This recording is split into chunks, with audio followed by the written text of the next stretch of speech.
No one would have believed in the middle of the 20th century that human affairs were being watched keenly and closely by intelligences greater than man's. Yet, across the gulf of space on the planet Mars, intellects vast and cool and unsympathetic regarded our Earth with envious eyes, slowly and surely drawing their plans against us.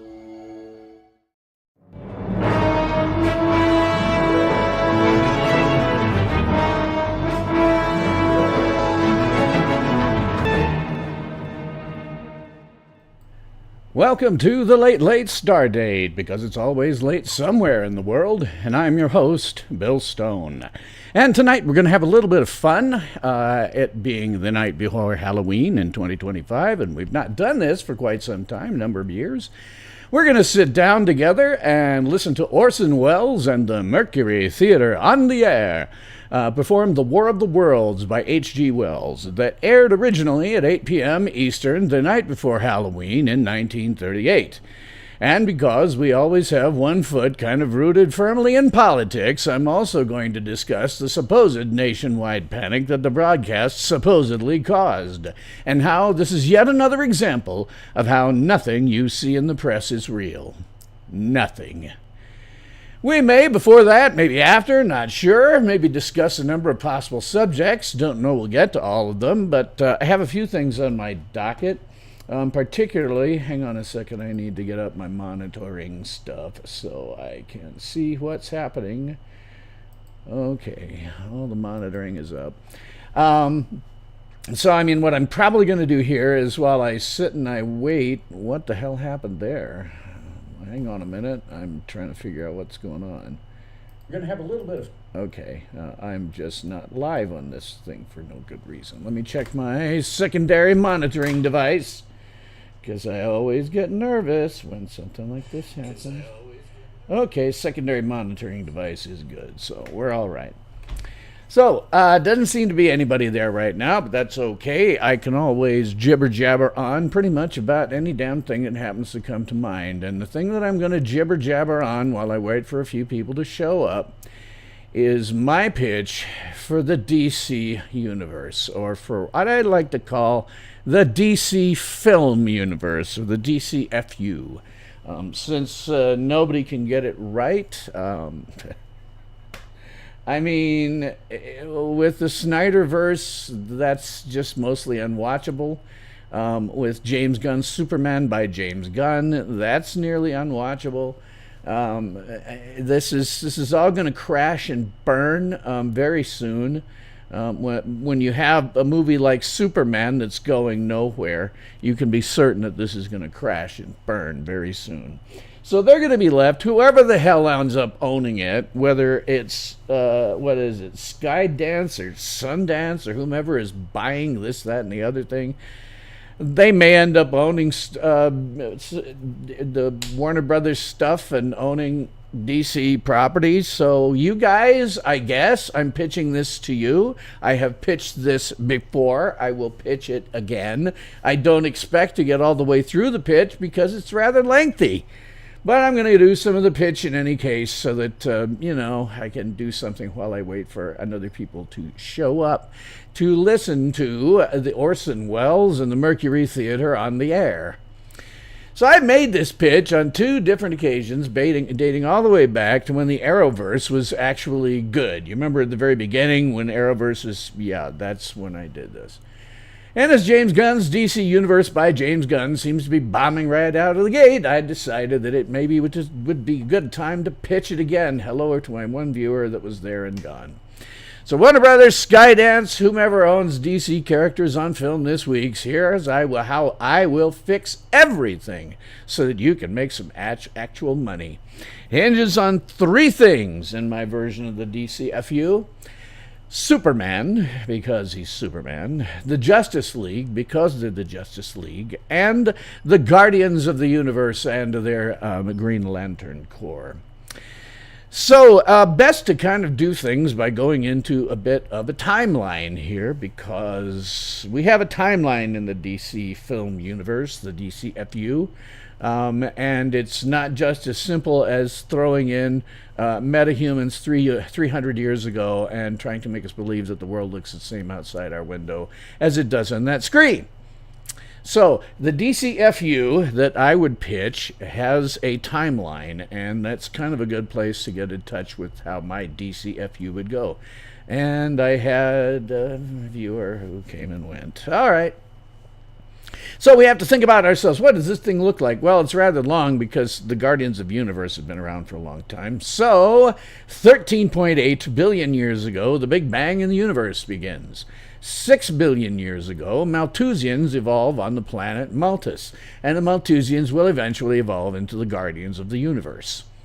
4 million years ago, the Malthusians perfect wormhole technology, specifically the ability to open wormholes at any point with endpoints at arbitrary points in space.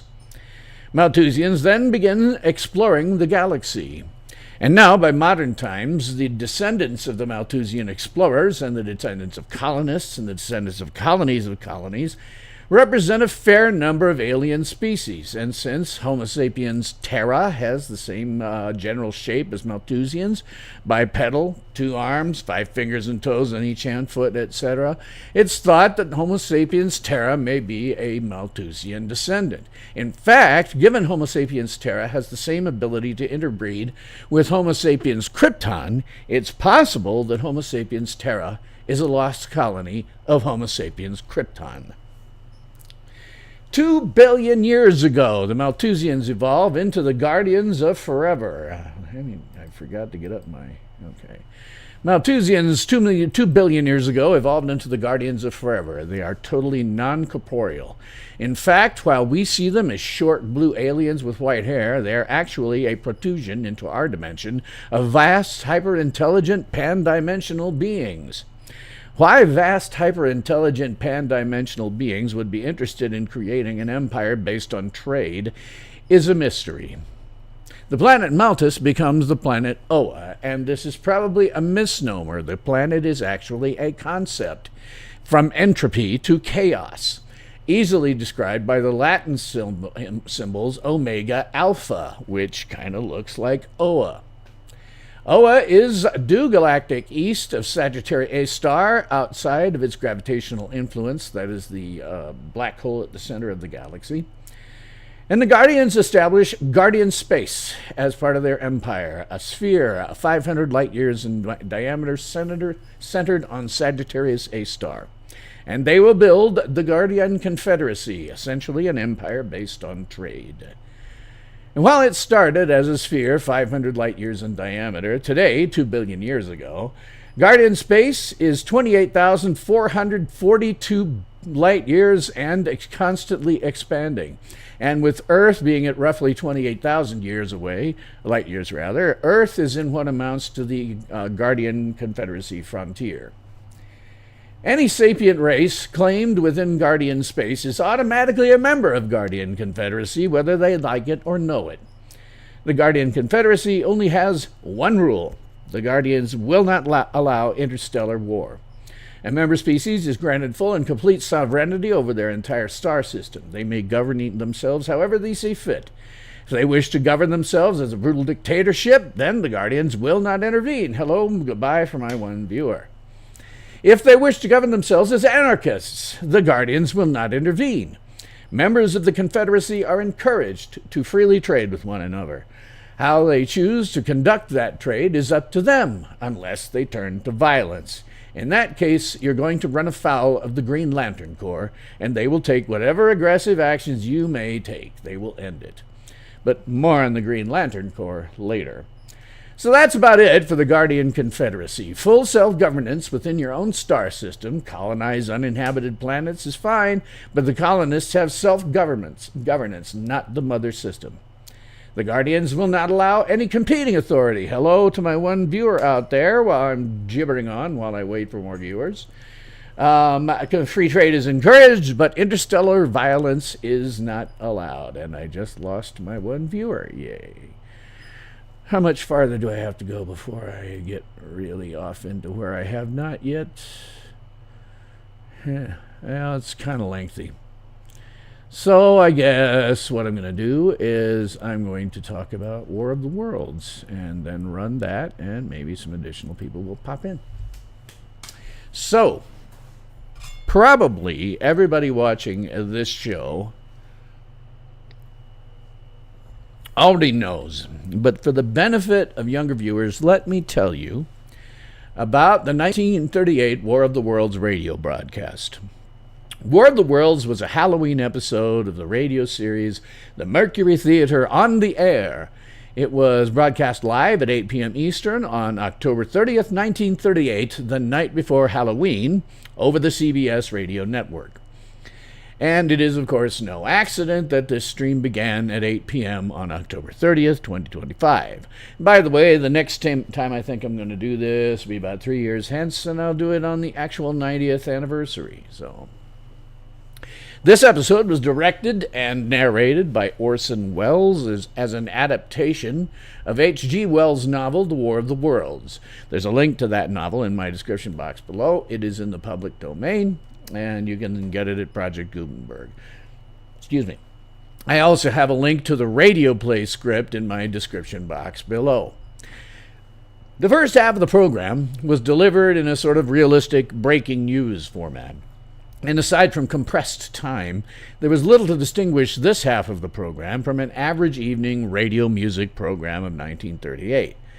And since the Mercury Theater on the Air had few commercial interruptions, the first break came after fictional reporters had described a devastating alien invasion and the fall of New York City. This reportedly caused nationwide confusion and panic among listeners. However, this turns out to have been a complete fabrication. You see, in 1938, radio, inappropriately, was coming into its own as a quote-unquote trusted news source. This presented an ongoing threat to the dominance of newspapers, which had been the sole source of news for 500 years, since Johannes Gutenberg invented the printing press circa 1440. Consequently, while there were only a few calls to local New York City first responders and CBS's New York office, but the print press nationwide grabbed onto that opening and manufactured a story, specifically that there was a nationwide panic, because newspapers thought that people were so stupid that they couldn't tell fiction from reality. It was a stunning example of this podcast's near motto, nothing you see in the press is real. Nothing. Now, does this remind you of anything in modern times? Specifically, the modern press's reaction to what's called the new media, that largely consists of individuals like myself presenting news and opinions in a legitimately factual way, while the legacy media worldwide continues to descend into nothing but propaganda. However, don't let this fool you into thinking that the new media is any more accurate than the legacy media, because they're not. Tim Pool, Megyn Kelly, whom I skewered last month, link to that in my description box below, they're not accurate. They're commentators and propagandists, not journalists. Social media isn't a valid source of news. Oh, I know that Elon Musk loves to push X as being a reputable news source, but it's not. X is a bunch of useless bitching and sniping. It's strangers sharing articles from their preferred propaganda source. They have not read the article, only the headline. Their followers will not read the article, only the headline. And then incessant, endless bitching over the headline will ensue. The only valid source of news is live streamers embedded in an event. Not only must they be citizen journalists, they must point their cam and shut up. Occasional personal identification for their channel or whatever is okay, but otherwise, they must point their cam and shut up. This isn't broadcast news with time constraints. We don't need talking heads propagandizing about what we're seeing. Just point your cam and shut up. The audience can figure out what they're watching without being told. Nothing you see in the press is real. Nothing. And it never has been. We need only look at October 30th, 1938 to see that this is true. Nothing you see in the press is real. Nothing. And hi over there to my one viewer. Thank you for being in here. Getting close to actually playing War of the Worlds. Now, with all that said, the 1938 War of the Worlds radio show was masterful. The first half does something we saw in the early days of YouTube. Lonely Girl 15. Now, if you're unfamiliar, Lonely Girl 15 was a YouTube vlogger who began making fairly innocuous videos that shortly descended into the frightening and occasionally bizarre. She was supposedly a 15-year-old girl, and the scripts were so good and so well executed that for months everyone thought that she was legit. Only towards the end, when the subject matter became increasingly bizarre, did people finally figure out that the entire thing had been an incredible use of vlogging to simulate real events.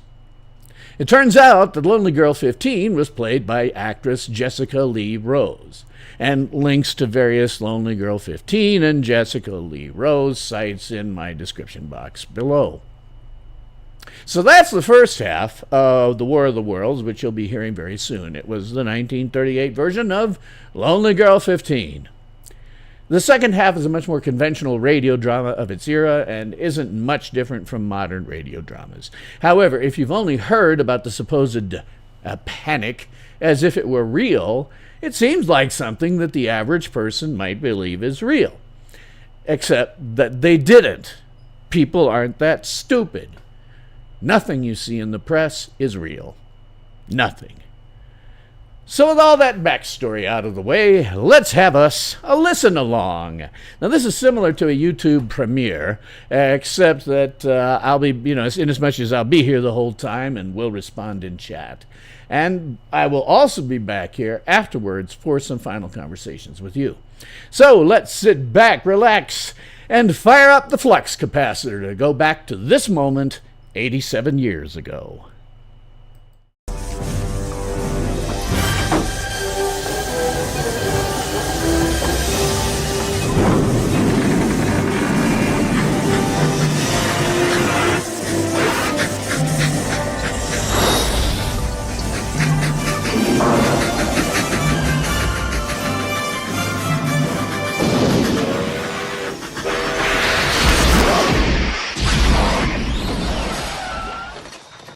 Tonight, Tales from SYL Ranch and YouTube take you back in time 87 years to listen to Orson Welles and the Mercury Theater on the air in The War of the Worlds by H.G. Wells.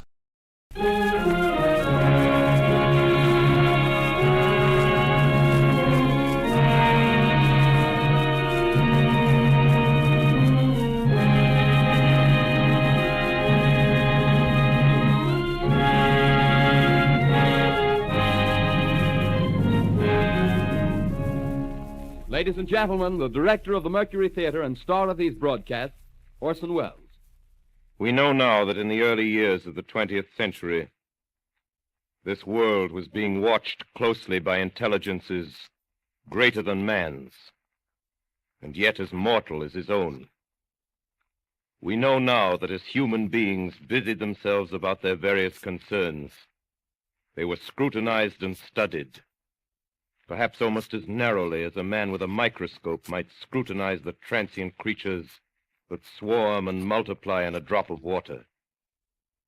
With infinite complacence, people went to and fro over the earth about their little affairs, serene in the assurance of their dominion over this small, spinning fragment of solar driftwood, which by chance or design, man has inherited out of the dark mystery of time and space. Yet across an immense ethereal gulf, minds that are to our minds as ours are to the beasts in the jungle, intellects vast, cool, and unsympathetic, regarded this earth with envious eyes and slowly and surely drew their plans against us. And in the 39th year of the 20th century came the Great Disillusionment. It was near the end of October. Business was better. The war scare was over. More men were back at work. Sales were picking up. On this particular evening, October 30th, the Crosley service estimated that 32 million people We're listening in on radios. For the next 24 hours, not much change in temperature. A slight atmospheric disturbance of undetermined origin is reported over Nova Scotia, causing a low-pressure area to move down rather rapidly over the northeastern states, bringing a forecast of rain accompanied by winds of light gale force. Maximum temperature 66, minimum 48. This weather report comes to you from the Government Weather Bureau. We take you now to the Meridian Room in the Hotel Park Plaza in downtown New York, where you will be entertained by the music of Raymond Raquello and his orchestra.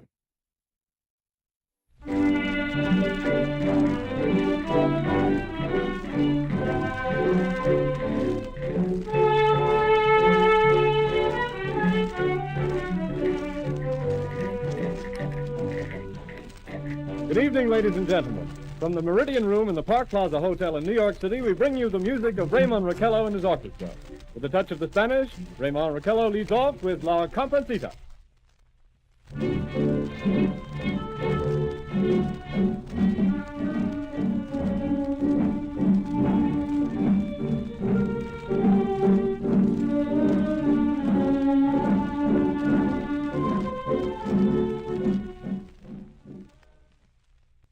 Ladies and gentlemen, we interrupt our program of dance music to bring you a special bulletin from the Intercontinental Radio News.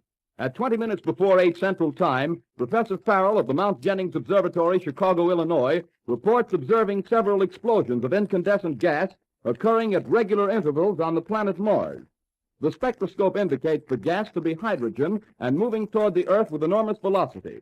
Professor Pearson of the observatory at Princeton confirms Farrell's observation and describes the phenomenon as, quote, like a jet of blue flame shot from a gun, unquote. We now return you to the music of Raymond Raquello, playing for you in the Meridian Room of the Park Plaza Hotel, situated in downtown New York.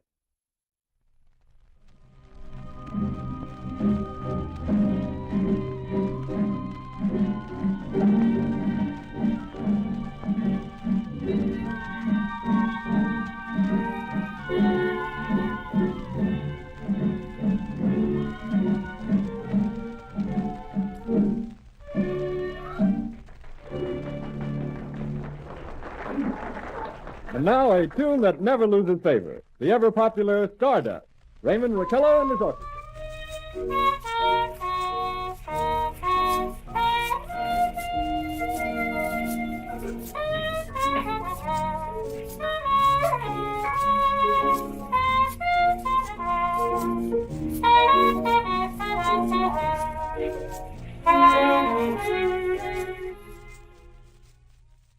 Ladies and gentlemen, following on the news given in our bulletin a moment ago, the Government Meteorological Bureau has requested the large observatories of the country to keep an astronomical watch on any further disturbances occurring on the planet Mars. Due to the unusual nature of this occurrence, we have arranged an interview with the noted astronomer, Professor Pearson, who will give us his views on this event. In a few moments, we will take you to the Princeton Observatory at Princeton, New Jersey. We return you until then to the music of Raymond Raquello and his orchestra.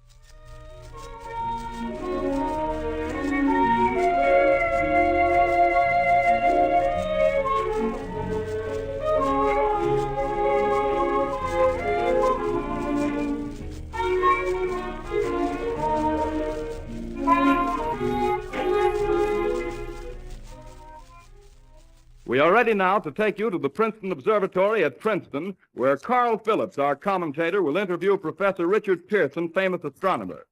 We take you now to Princeton, New Jersey. Good evening, ladies and gentlemen. This is Carl Phillips speaking to you from the observatory at Princeton. I'm standing in a large semicircular room, pitch black except for an oblong split in the ceiling. Through this opening, I can see a sprinkling of stars that cast a kind of frosty glow over the intricate mechanism of the huge telescope. The ticking sound you hear is the vibration of the clockwork. Professor Pearson stands directly above me on a small platform, peering through the giant lens. I'll ask you to be patient, ladies and gentlemen, during any delay that may arise during our interview. Besides the ceaseless watch of the heavens, Professor Pearson may be interrupted by telephone or other communication. During this period, he is in constant touch with the astronomical centers of the world. Professor, may I begin our questions? Any time, Mr. Phillips. Professor, would you please tell our radio audience exactly what you see as you observe the planet Mars through your telescope? Nothing unusual at the moment, Mr. Phillips. A red disk swimming in the blue sea. Transverse stripes across the disk. Quite distinct now because Mars happens to be at the point nearest the Earth, in opposition, as we call it. In your opinion, what do these transverse stripes signify, Professor Wilson? Not canals, I can assure you, Mr. Phillips. See. Although that's the popular conjecture of those who imagine Mars to be inhabited.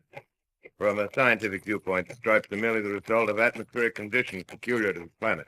Then you're quite convinced, as a scientist, that living intelligence as we know it does not exist on Mars? I should say the chances against it are 1,000 to 1. And yet, how do you account for these gas eruptions occurring on the surface of the planet at regular intervals? Phillips, I cannot account for it. But by the way, Professor, for the benefit of our listeners, how far is Mars from the Earth? Approximately 40 million miles. Well, that seems a safe enough distance. Just a moment, ladies and gentlemen. Someone has just handed Professor Pearson a message. While he reads it, let me remind you that we are speaking to you from the observatory in Princeton, New Jersey, where we are interviewing the world-famous astronomer, Professor Pearson. One moment, please. Professor Pearson has passed me a message which he has just received. Professor, may I read the message to the listening audience? Certainly. Ladies and gentlemen, I shall read you a wire addressed to Professor Pearson from Dr. Gray of the Natural History Museum, New York. Quote, 9:15 p.m. Eastern Standard Time. Seismograph registered shock of almost earthquake intensity occurring within a radius of 20 miles of Princeton. Please investigate. Signed, Lloyd Gray, Chief of Astronomical Division. Unquote. Professor Pearson, could this occurrence possibly have something to do with the disturbances observed on the planet Mars? Hardly, Mr. Phillips. This is probably a meteorite of unusual size, and its arrival at this particular time is merely a coincidence. However, we shall conduct a search as soon as daylight permits. Thank you, Professor. Ladies and gentlemen, for the past 10 minutes, we've been speaking to you from the observatory at Princeton, bringing you a special interview with Professor Pearson, noted astronomer. This is Carl Phillips speaking. We are returning you now to our New York studio.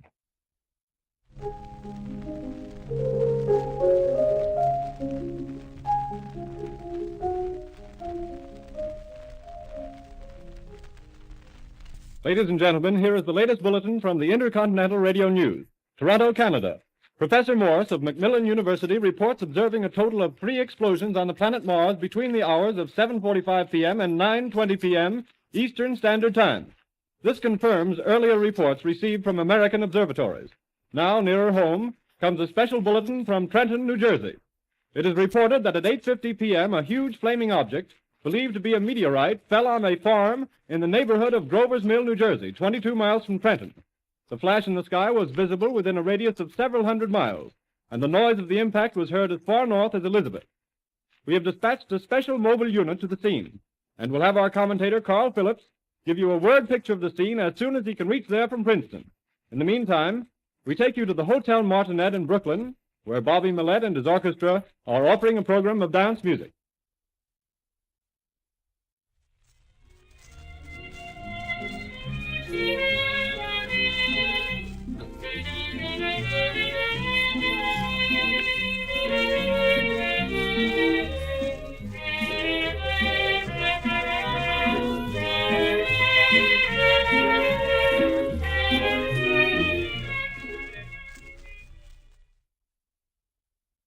We take you now to Grover's Mill, New Jersey.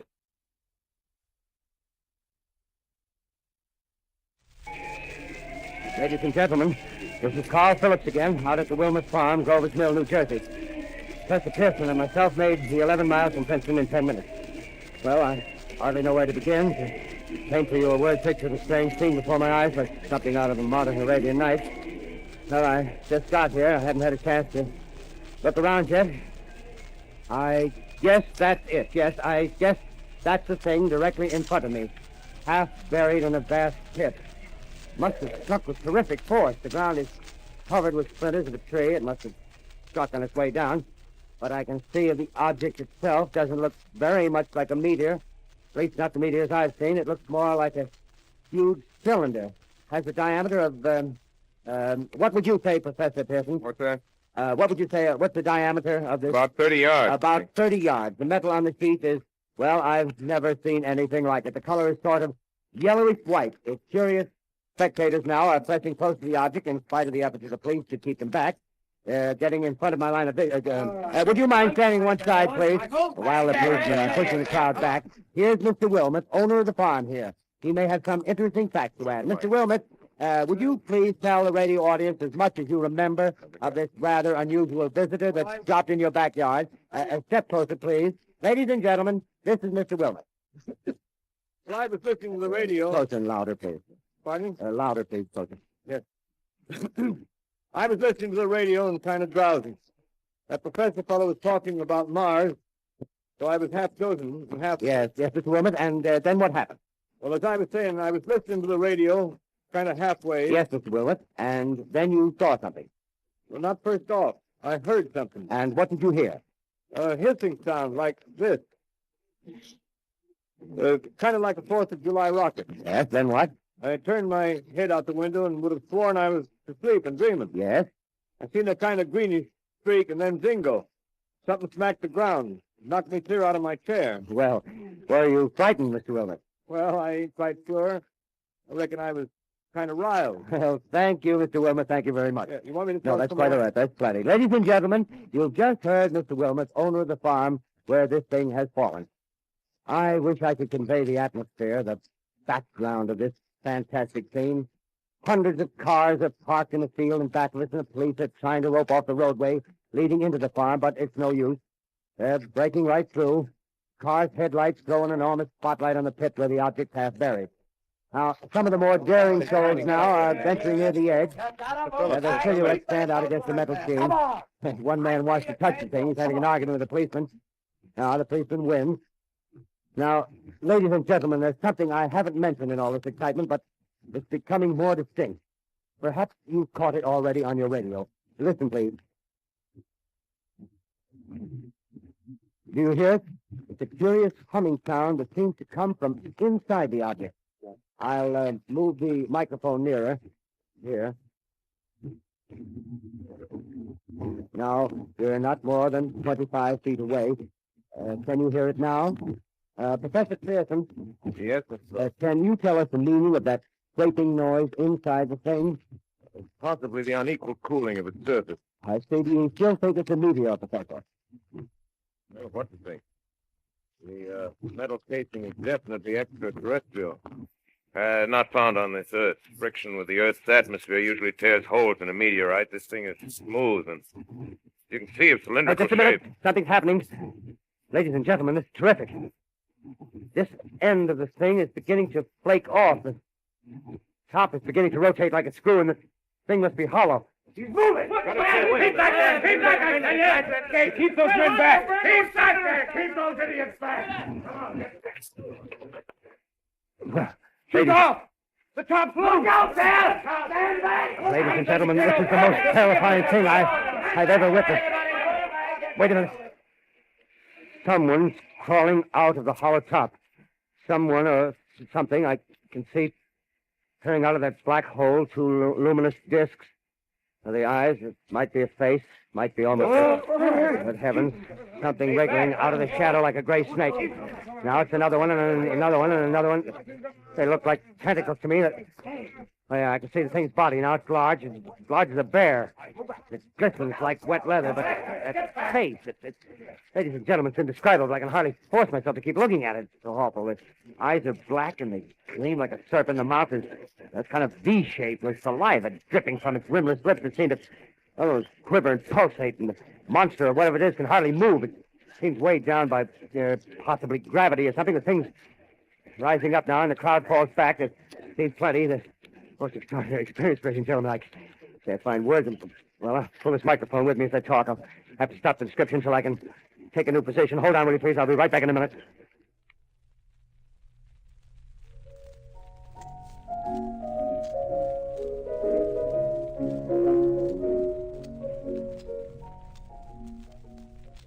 We are bringing you an eyewitness account of what's happening on the Wilmuth Farm, Grover's Mill, New Jersey.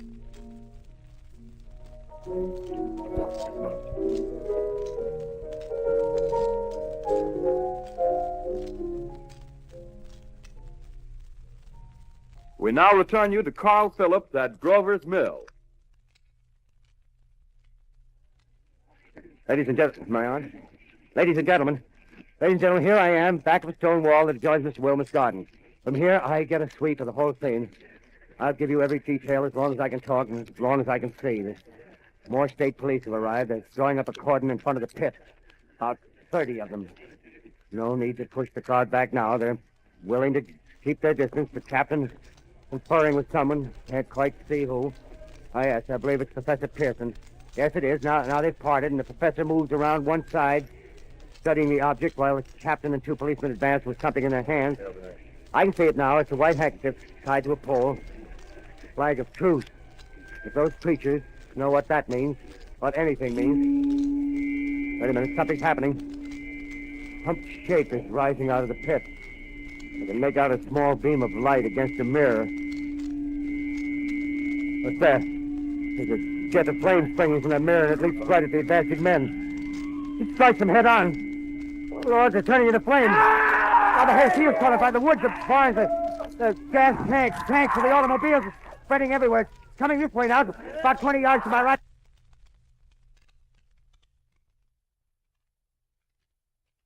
Ladies and gentlemen, due to circumstances beyond our control, we are unable to continue the broadcast from Grover's Mill. Evidently, there's some difficulty with our field transmission. However, we will return to that point at the earliest opportunity. In the meantime, we have a late bulletin from San Diego, California. Professor Indelkoffer, speaking at a dinner of the California Astronomical Society, expressed the opinion that the explosions on Mars are undoubtedly nothing more than severe volcanic disturbances on the surface of the planet. We continue now with our piano interlude.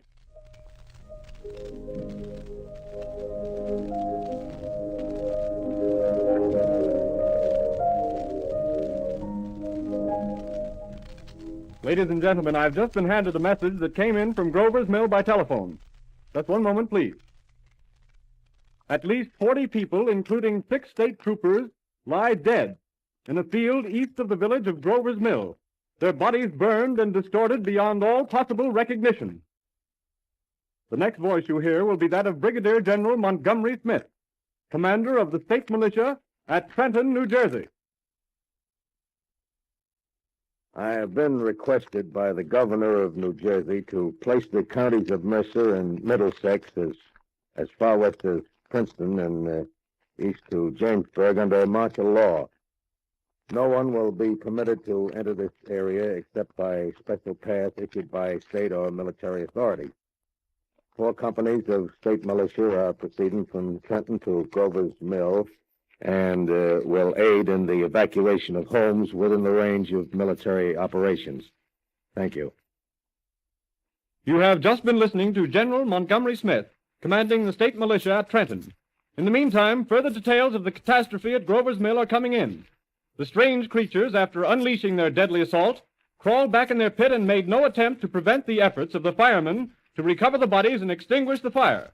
The combined fire departments of Mercer County are fighting the flames which menace the entire countryside.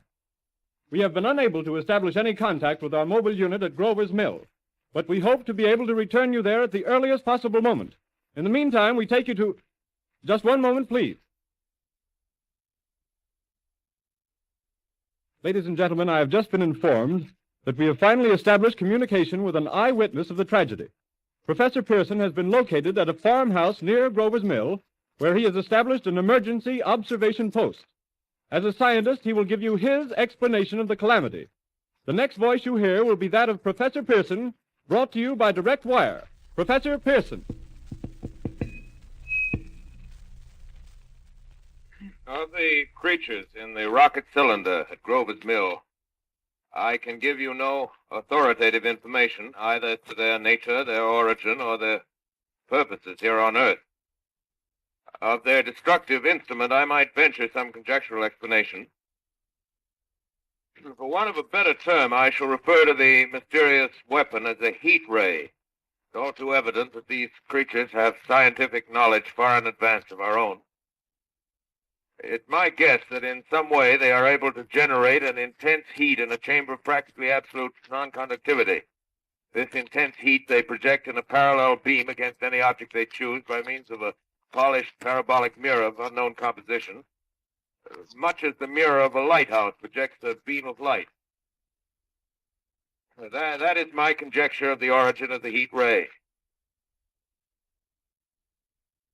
Thank you, Professor Pearson. Ladies and gentlemen, here is a bulletin from Trenton. It is a brief statement informing us that the charred body of Carl Phillips has been identified in a Trenton hospital. Now here's another bulletin from Washington, D.C. The Office of the Director of the National Red Cross reports 10 units of Red Cross emergency workers have been assigned to the headquarters of the state militia, stationed outside of Grover's Mill, New Jersey. Here's a bulletin from State Police, Princeton Junction. The fires at Grover's Mill and vicinity are now under control. Scouts report all quiet in the pit, and there is no sign of life appearing from the mouth of the cylinder. And now, ladies and gentlemen, we have a special statement from Mr. Harry McDonald, Vice President in charge of operations. We have received a request from the state militia of Trenton to place at their disposal our entire broadcasting facilities. In view of the gravity of the situation, and believing that radio has a responsibility to serve in the public interest at all times, we are turning over our facilities to the state militia at Trenton. We take you now to the field headquarters of the state militia near Grover's Mill, New Jersey. This is Captain Lansing of the Signal Corps, attached to the state militia, now engaged in military operations in the vicinity of Grover's Mill. Situation arising from the reported presence of certain individuals of unidentified nature is now under complete control. The cylindrical object which lies in a pit directly below our position, surrounded on all sides by 8 battalions of infantry, without heavy field pieces, but adequately armed with rifles and machine guns. All cause for alarm, if such cause ever existed, is now entirely unjustified. The things, whatever they are, do not even venture to poke their heads above the pit. I can see their hiding place plainly in the glare of the searchlights here. With all their reported resources, these creatures can scarcely stand up against heavy machine gun fire. Anyway, it's an interesting outing for the troops. I can make out their khaki uniforms, tossing back and forth in front of the light. Looks almost like a real war. There appears to be some slight smoke in the woods bordering the Millstone River, probably fire started by campers. Well, we ought to see some action soon. One of the companies is deploying on the left flank. A quick thrust and it'll all be over. Now, wait a minute. I see something on top of the cylinder. No, it's nothing but a shadow.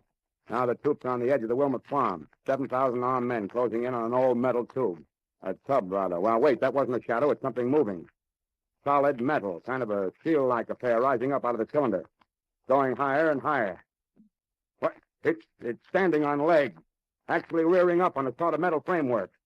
Now it's reaching above the trees and the searchlights are on it. Hold on. Ladies and gentlemen, I have a grave announcement to make. Incredible as it may seem, both the observations of science and the evidence of our eyes lead to the inescapable assumption that those strange beings who landed in the Jersey farmlands tonight are the vanguard of an invading army from the planet Mars. The battle which took place tonight at Grover Mills has ended in one of the most startling defeats ever suffered by an army in modern times. 7,000 men armed with rifles and machine guns pitted against the single fighting machine of the invaders from Mars. 120 known survivors. The rest strewn over the battle area from Grover's Mill to Plainsboro, crushed and trampled to death under the metal feet of the monster, or burned to cinders by its heat ray. The monster is now in control of the middle section of New Jersey and has effectively cut the state through its center. Communication lines are down from Pennsylvania to the Atlantic Ocean. Railroad tracks are torn and service from New York to Philadelphia discontinued, except routing some of the trains through Allerton and Phoenixville. Highways to the north, south, and west are clogged with frantic human traffic. Police and army reserves are unable to control the mad flight. By morning, the fugitives will have swelled Philadelphia, Camden, and Trenton. It is estimated to twice their normal population. Martial law prevails throughout New Jersey and eastern Pennsylvania. At this time, we take you to Washington for a special broadcast on the national emergency. The Secretary of the Interior. Citizens of the nation, I shall not try to conceal the gravity of the situation that confronts the country, nor the concern of your government in protecting the lives and property of its people. However, I wish to impress upon you, private citizens and public officials, all of you, the urgent need of calm and resourceful action. Fortunately, this formidable enemy is still confined to a comparatively small area, and we may place our faith in the military forces to keep them there. In the meantime, placing our faith in God, we must continue the performance of our duties, each and every one of us, so that we may confront this destructive adversary with a nation united, courageous, and consecrated to the preservation of human supremacy on this earth. I thank you. You have just heard the Secretary of the Interior speaking from Washington. Bulletins too numerous to read are piling up in the studio here. We're informed that the central portion of New Jersey is blacked out from radio communication due to the effect of the heat ray upon power lines and electrical equipment.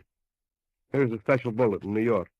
Cables have been received from English, French, and German scientific bodies offering assistance. Astronomers report continued gas outbursts at regular intervals on the planet Mars. The majority voiced the opinion that the enemy will be reinforced by additional rocket machines. There have been several attempts made to locate Professor Pearson of Princeton, who has observed Martians at close range. It is feared he was lost in the recent battle. Langham Field, Virginia. Scouting planes report 3 Martian machines visible above treetops, moving north toward Somerville with population fleeing ahead of them.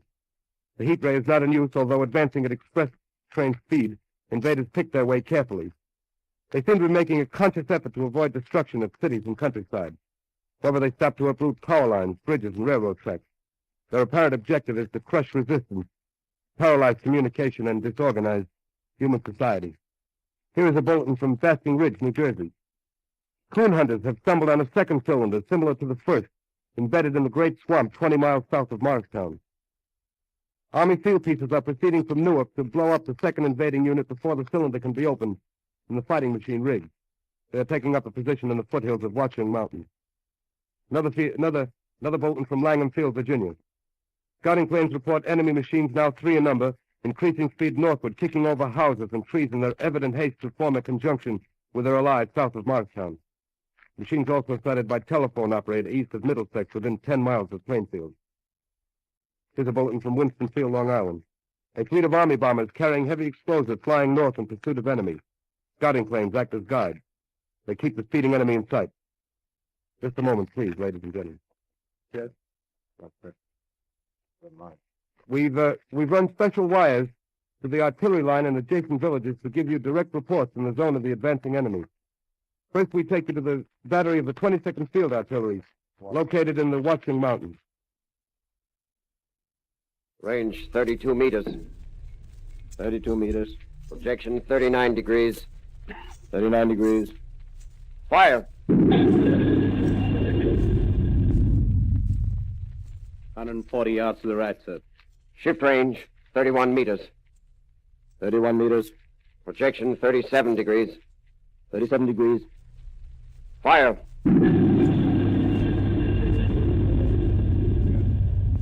Hit, sir. Got the tripod of one of them. They've stopped. The others are trying to repair it. Quick, get the range. Shift 30 meters. 30 meters. Projection 27 degrees. 27 degrees. Fire!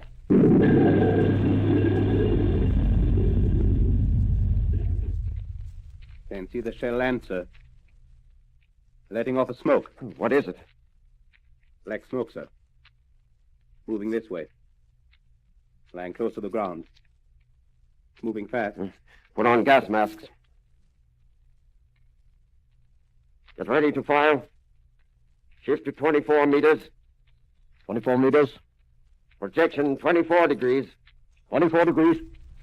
Fire!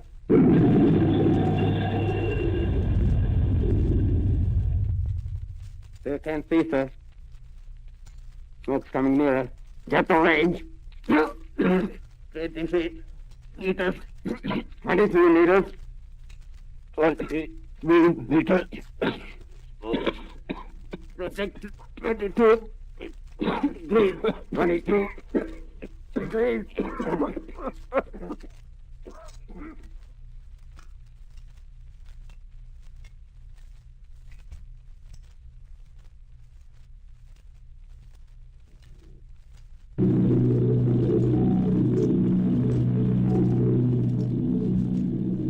Army bombing plane V-843 off Bayonne, New Jersey. Lieutenant Vogt, commanding 8 bombers, reporting to Commander Fairfax, Langham Field. This is Vogt reporting to Commander Fairfax, Langham Field. Enemy tripod machines now in sight. Reinforced by 3 machines from the Morristown cylinder. 6 altogether. 1 machine partially crippled. Believed hit by shell from Army gun in Watchung Mountains. Guns now appear silent. A heavy black fog hanging close to the earth of extreme density, nature unknown. No sign of heat ray. Enemy now turns east, crossing Passaic River into the Jersey marshes. Another straddles the Pulaski Skyway. Evident objective is New York City. They're pushing down a high-tension power station. The machines are close together now, and we're ready to attack. Planes circling, ready to strike.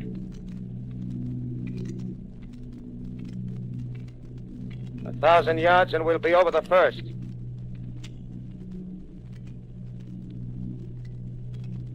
$800 yards.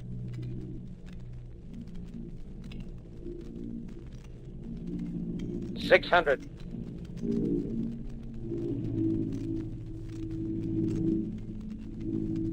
$400. $200. There they go. The giant arm raised. Green flash. They're spraying us with flame. 2,000 feet. Engines are giving out. No chance to release bombs. Only one thing left. Drop on them, plane and all. We're diving on the first one. Now the engine's gone. 8.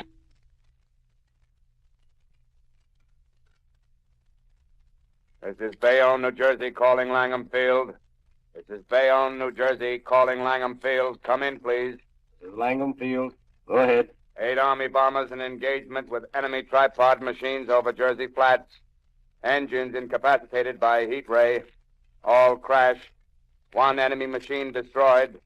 Enemy now discharging heavy black smoke in direction of... This is Newark, New Jersey. This is Newark, New Jersey. Warning. Poisonous black smoke pouring in from Jersey marshes. Reaches South Street. Gas mask useless. Urge population to move into open spaces. Automobiles use routes 7, 23, 24. Avoid congested areas. Smoke now spreading over Raymond Boulevard.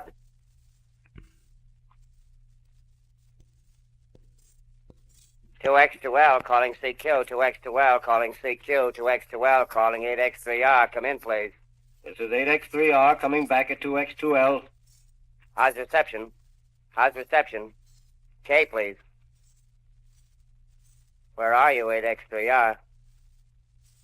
What's the matter? Where are you?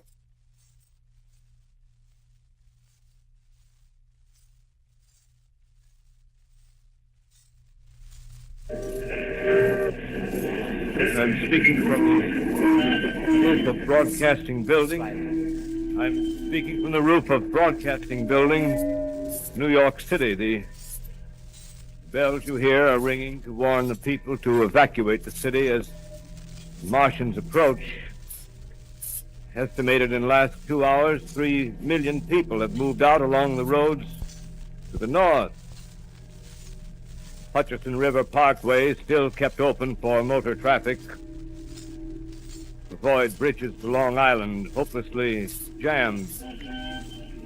All communication with Jersey Shore closed 10 minutes ago. No more defenses. Our army is wiped out. Artillery, Air Force, everything wiped out. This may be the last broadcast. We'll stay here to the end.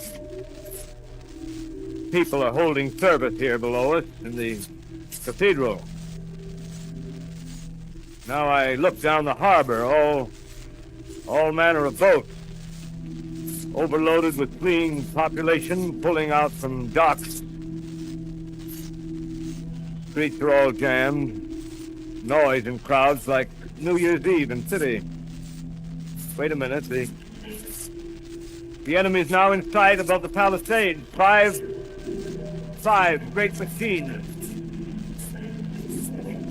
First one is crossing the river. I can see it from here, wading the Hudson like a man wading through a brook. A bulletin is handed me. Martian cylinders are falling all over the country. One outside of Buffalo, one in Chicago, St. Louis. Seem to be timed and spaced. Now the first machine reaches the shore. He stands watching, looking over the city. Steel cowlish head is even with the skyscrapers. He waits for the others. They rise like a line of new towers on the city's west side. Now they're lifting their metal hands. This is the end now. Smoke comes out, black smoke drifting over the city. People in the streets see it now. They're running toward the East River, thousands of them, dropping in like rats. Now the smoke's spreading faster. It's reached Times Square. People are trying to run away from it, but it's no use. They're falling like flies. Now the smoke's crossing 6th Avenue. 5th Avenue. 100 yards away. 50 feet.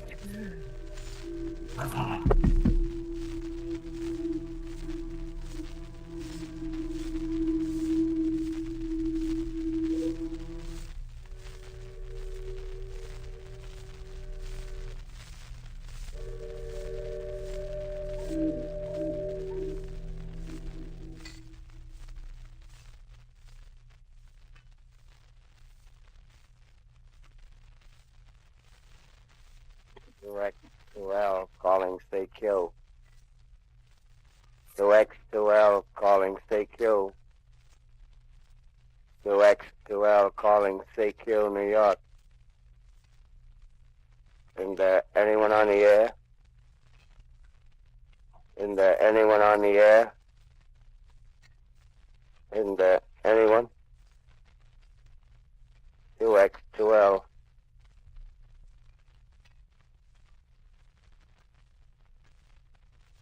You are listening to a CBS presentation of Orson Welles and the Mercury Theater on the Air in an original dramatization of The War of the Worlds by H.G. Wells. The performance will continue after a brief intermission. This is the Columbia Broadcasting System.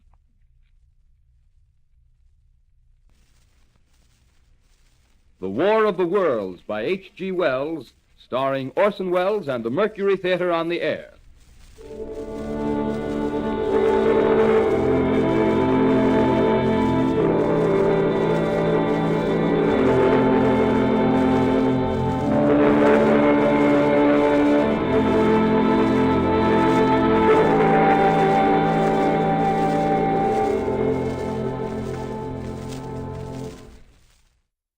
As I set down these notes on paper, I'm obsessed by the thought that I may be the last living man on Earth. I've been hiding in this empty house near Grover's Mill, a small island of daylight cut off by the black smoke from the rest of the world. All that happened before the arrival of these monstrous creatures in the world now seems part of another life. A life that has no continuity with the present. Furtive existence of the lonely derelict who pencils these words on the back of some astronomical notes bearing the signature of Richard Pearson. I look down at my blackened hands, my torn shoes, my tattered clothes, and I try to connect them with a professor who lives at Princeton and who, on the night of October 20th, glimpsed through his telescope an orange splash of light on a distant planet. My wife, my colleagues, my students, my books, My observatory? My world. Where are they?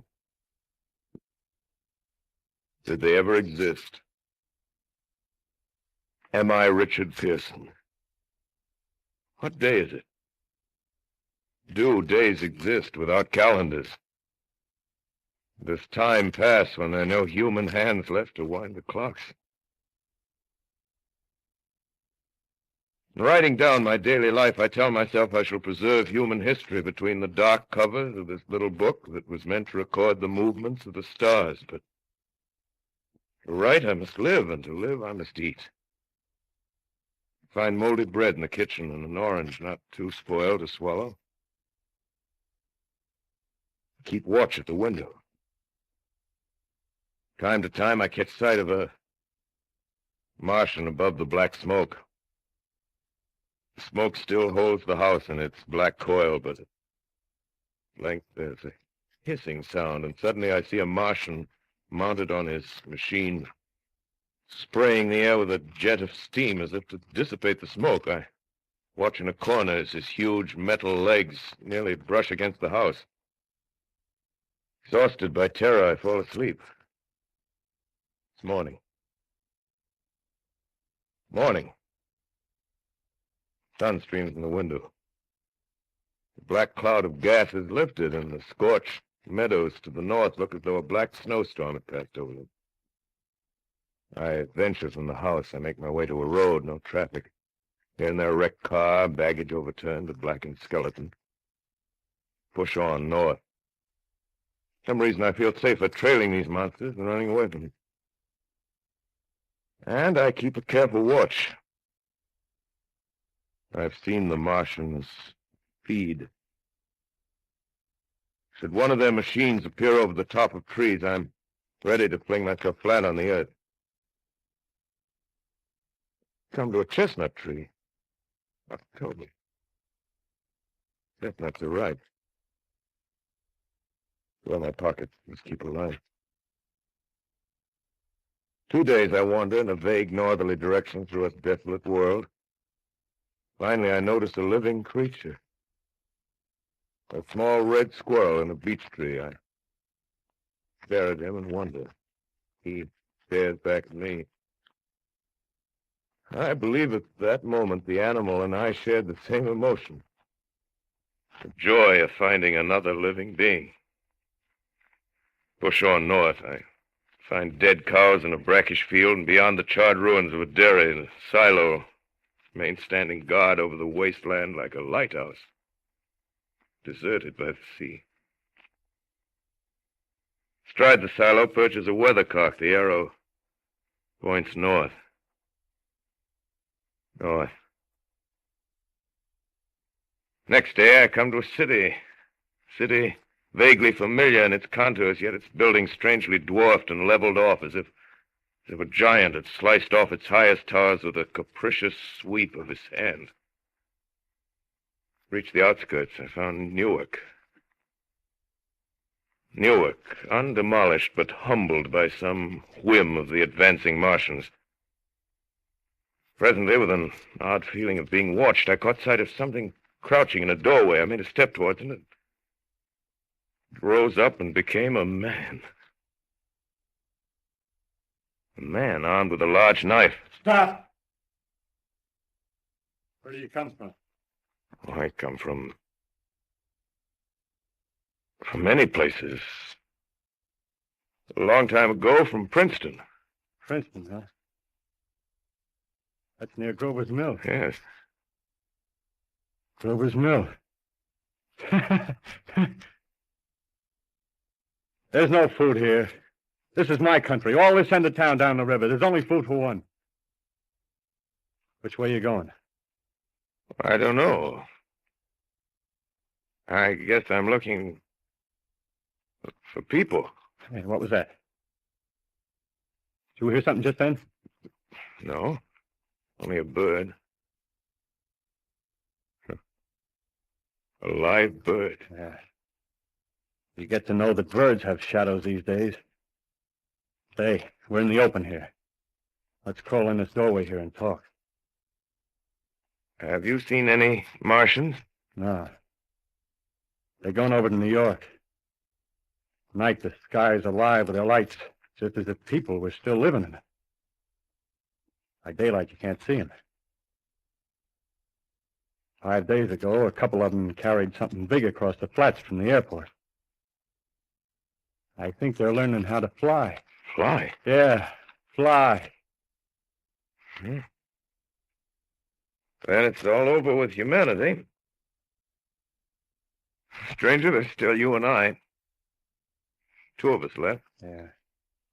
They got themselves in solid.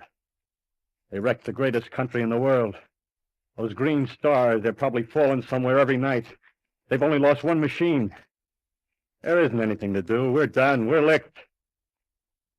Where were you? You're in a uniform. Yeah, what's left of it. I was in the militia. National Guard. That's good. There wasn't any war. Any more than there's war between men and ants. Yes, but we're eatable ants. I found that out. What'll they do to us? I thought it all out. Right now, we're caught as we're wanted. A Martian only has to go a few miles to get a crowd on the run. But they won't keep on doing that. They'll begin catching us systematic, like keeping the best and storing us in cages and things. They haven't begun on us yet. Not begun? Not begun. All that's happened so far is because we don't have sense enough to keep quiet, bothering them with guns and such stuff and losing our heads and rushing off in crowds. No, instead of our rushing around blind, we got to fix ourselves up according to the way things are now. Cities, nations, civilization, progress. Yes, but if that's so, what is there to live for? Well, there won't be any more concerts for 1,000,000 years or so, and no nice little dinners at restaurants. If it's amusement you're after, I guess the game's up. What is there left? Life, that's what. I want to live. Yeah, and so do you. We're not going to be exterminated. And I don't mean to be caught either. Tamed and fattened and bred like an ox. What are you going to do? I'm going on. Right under their feet. I got a plan. We men as men, we're finished. We don't know enough. We got to learn plenty before we get a chance. And we've got to live and keep free while we learn, see? I've thought it all out, see? Well, tell me the rest. Well, it isn't all of it that are made for wild beasts. That's what it got to. That's what it got to be. That's why I watched you.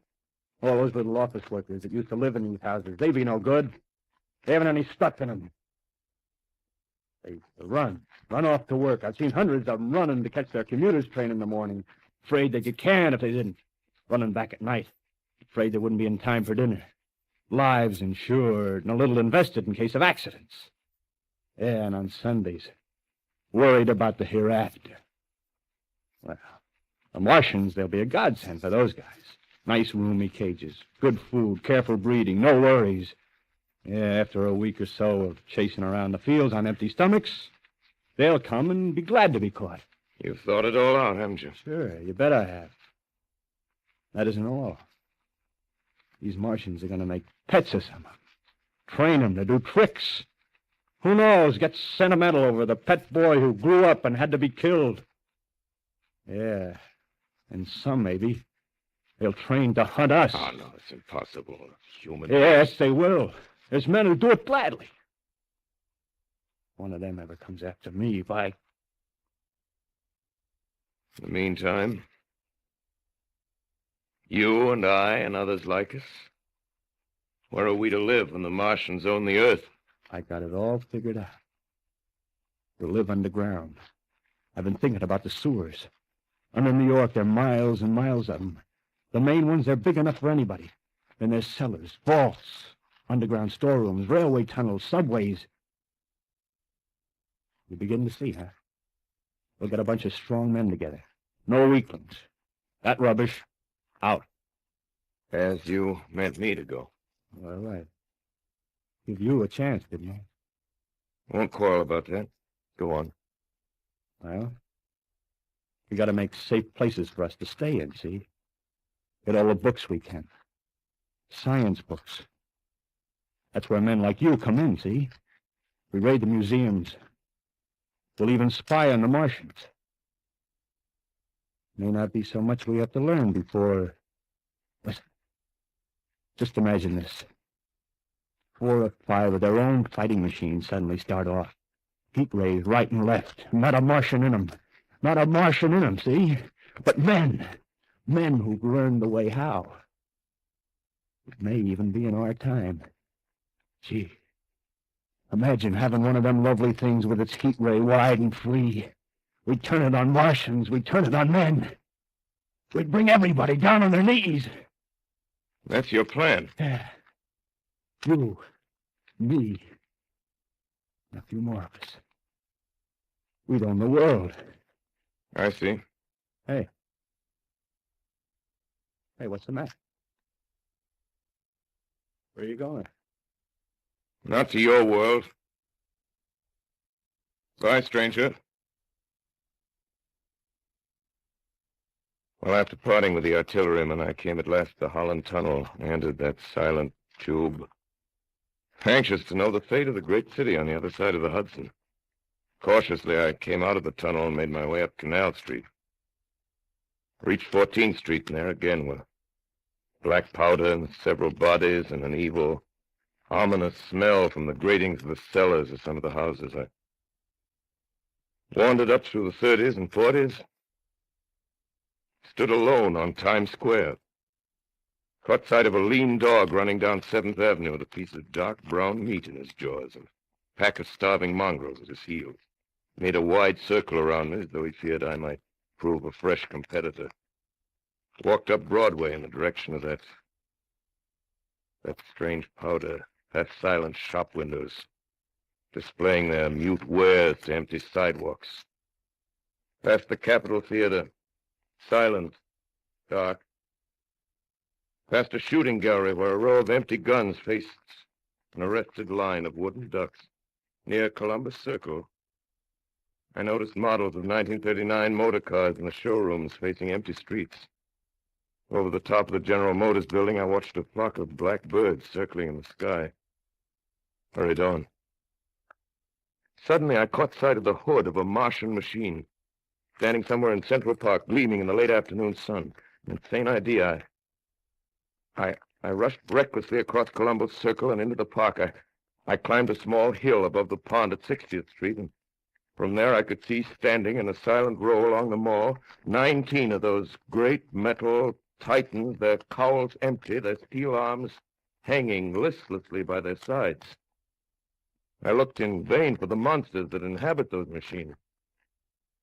Suddenly, my eyes were attracted to the immense flock of black birds that hovered directly below me. They circled to the ground. And there before my eyes, stark and silent, lay the Martians with the hungry birds pecking and tearing brown shreds of flesh from their dead bodies.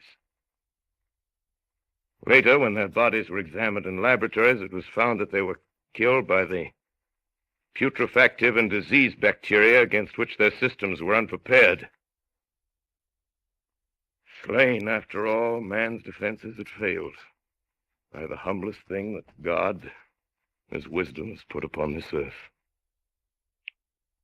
Before the cylinder fell, there was a general persuasion that through all the deep of space, no life existed beyond the petty surface of our minute sphere.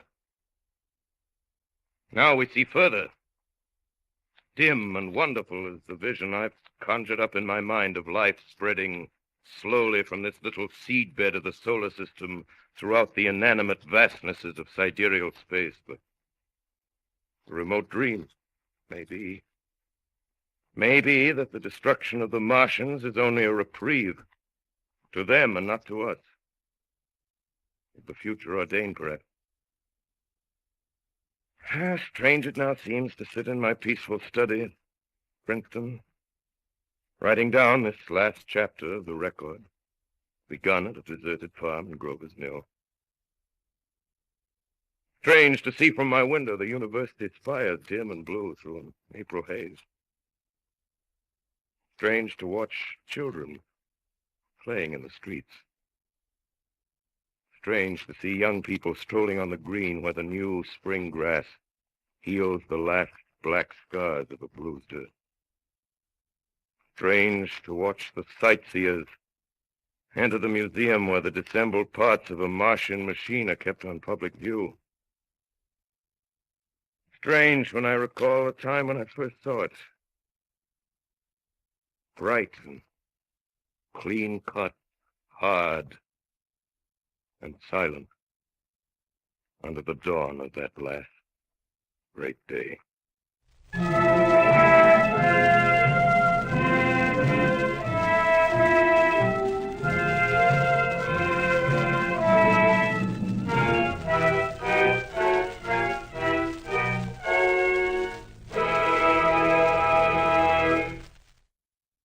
This is Orson Welles, ladies and gentlemen.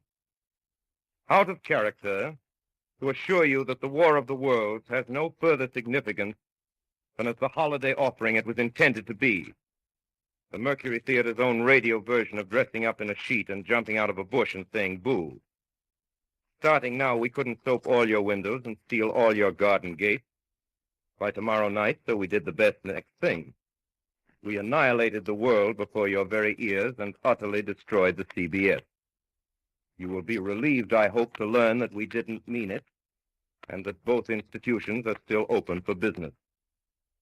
So goodbye, everybody, and remember, please, for the next day or so, the terrible lesson you learned tonight. That grinning, glowing, globular invader of your living room is an inhabitant of the pumpkin patch, and if your doorbell rings and nobody's there, that was no Martian. It's Halloween. Tonight, Tales from SYO Ranch and YouTube have brought you The War of the Worlds by H.G. Wells, and performed by Orson Welles and the Mercury Theater on the air 87 years ago on Halloween 1938. This is Tales from SYO Ranch. And there we go, 87 years ago. I don't remember when I did this last. It was a number of years ago now. Believe it or not, I've been at this for damn near 10 freaking years. 10 years I've been doing this with my 300 and some or so viewership. But, you know, I always think of it in terms of, I used to teach for a living for a while, and I figure the number of people I've got going in here is like a large classroom. And so when I'm talking to you guys, I figure I'm talking to a large classroom. You are a limited audience, but a highly intelligent one.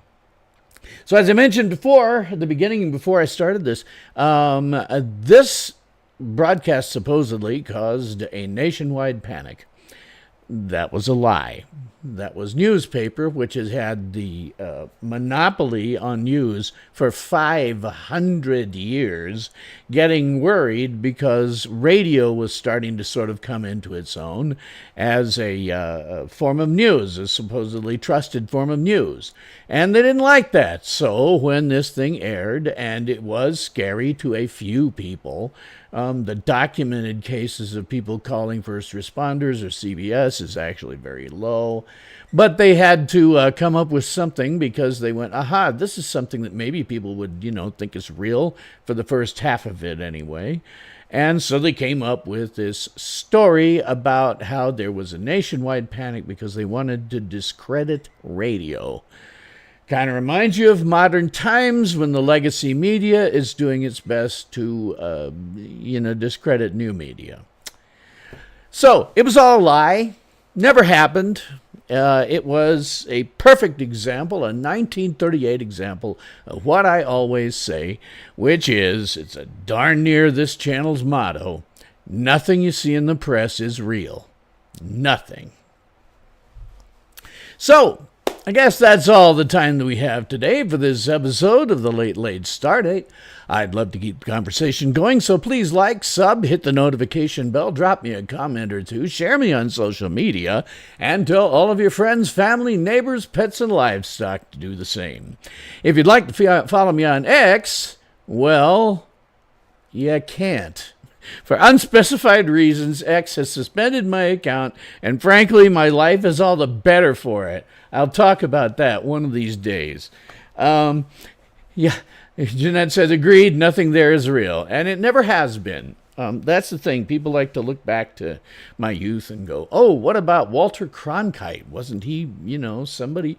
No, not really. He was just one of the few people who was available for news, and he told it well, so he was a trusted source of news. But that guy was no more accurate than anybody else. Anyway, they killed my account on X. They said that I was trying to manipulate the platform. I had like 350 followers. How the hell am I manipulating the platform for any purpose? That's the most ridiculous, stupid thing I've ever heard. But as I say, they suspended my account, and at first it was kind of weird because you sort of realize when you're in my position and have done what I've done for as long as I have, suddenly you feel like your access to information is cut off, and then it gets quite a lot better. So again, I'm going to talk about that as some whole topic sometime because it deserves it.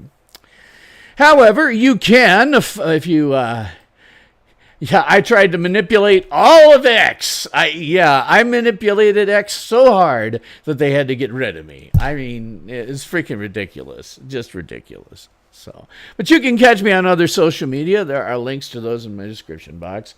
I do now have a dedicated Instagram account for this show, SYL Tales, because SYL Ranch was taken. I'm probably going to do a little bit more on there now because I don't have an X account. And it seems to me like, from talking to my kids way back when they would speak to me, it seems like Facebook is kind of a platform they think is for older people, people above the millennial age. So they don't pay much attention to that, and they don't pay a hell of a lot of attention to X either. And so it looks to me like the heir technologically seems to be Instagram. So I'm going to try to make something of a home there and see if I can get people to watch this stuff. So anyway, you can follow me there. Other social media, there's lots of links in my description box below. And that's all I got to say about that. So thanks for watching the Late Stardate, because it's always late somewhere in the world. And I'm your host, Bill Stone.